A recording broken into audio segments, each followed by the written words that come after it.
De quoi est fait cet inconscient? De quelle manière fonctionne-t-il? Quel rapport entretient-il avec notre conscient? Je vais vous l'expliquer de mon mieux.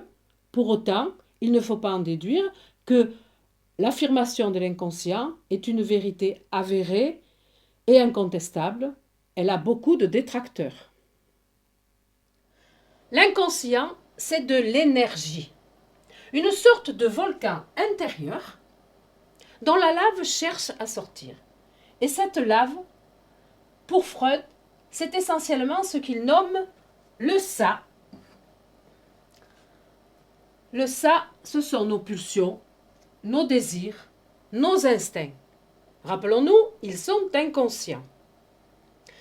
Ils sont si terribles qu'ils sont inconscients, parce que nous ne les supporterions pas au niveau conscient. Nous ne supporterions pas d'en avoir conscience. Qui supporterait d'avoir en permanence à la conscience le fait qu'il a des instincts pédophiles ou des instincts de tueur en série? Aucun de nous. Ces désirs, ce ça, aussi insupportable, inadmissible moralement qu'il soit, c'est de l'énergie. C'est l'énergie vitale. C'est ce qui fait que nous sommes vivants, que nous choisissons, que nous agissons. Sans ces pulsions, nous ne mangerions pas, nous ne draguerions pas, nous ne nous lèverions pas le matin pour aller au travail. Pour autant, faut-il réaliser toutes ces pulsions? Non, répond le surmoi, qui est la seconde force à l'œuvre dans notre inconscient.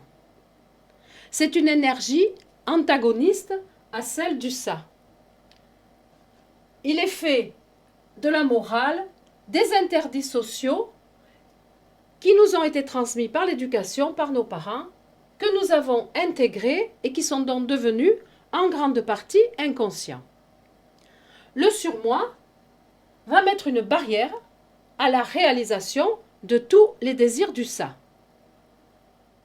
Vous avez probablement voulu tuer votre petit frère à la naissance parce qu'il prenait votre place.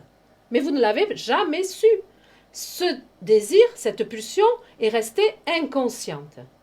Et elle est restée inconsciente parce que le surmoi a fait barrage, parce que vous aviez une idée du bien et du mal, parce que vous aimiez aussi par ailleurs votre petit frère.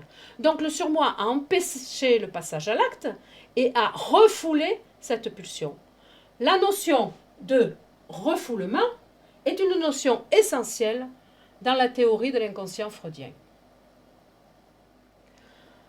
Avec le ça et le surmoi, la troisième instance de notre psychisme pour Freud, c'est le moi. Le moi, c'est ce que nous sommes. Il est essentiellement conscient. Et c'est le résultat de la bagarre entre le ça et le surmoi, entre nos pulsions et nos règles morales. Lorsque cette bagarre est trop violente, lorsqu'à l'intérieur de notre inconscient, les tensions entre la morale et les pulsions sont trop fortes, à ce moment-là, il y a souffrance et on voit apparaître les névroses ou les psychoses. Au cours de cette guerre, le ça va employer des stratagèmes, des ruses pour passer la barrière du surmoi. Par exemple, il va se déguiser, se travestir. Ainsi, nos lapsus, nos rêves, nos actes manqués sont pour Freud l'expression symbolique de nos désirs insatisfaits. Vous rêvez que vous êtes poursuivi par un chien ou par un loup. Pour Freud, le chien, le loup sont des images paternelles. En décryptant, en décodant votre rêve, le psychanalyste vous aide à résoudre votre problème. Mais la meilleure façon de gérer cette guerre terrible que se livrent le ça et le surmoi dans votre inconscient, c'est d'arriver à trouver une stratégie qui puisse satisfaire les deux parties. Cette stratégie existe et Freud l'a appelée la sublimation. Imaginons que votre rivalité fraternelle ne s'est pas éteinte, qu'elle est toujours là dans votre inconscient, forte et puissante.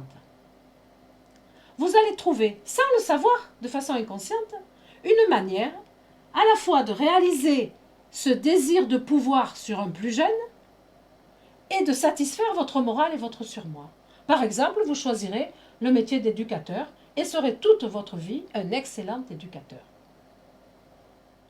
Grâce à la sublimation, nous allons donc valoriser les énergies de nos pulsions.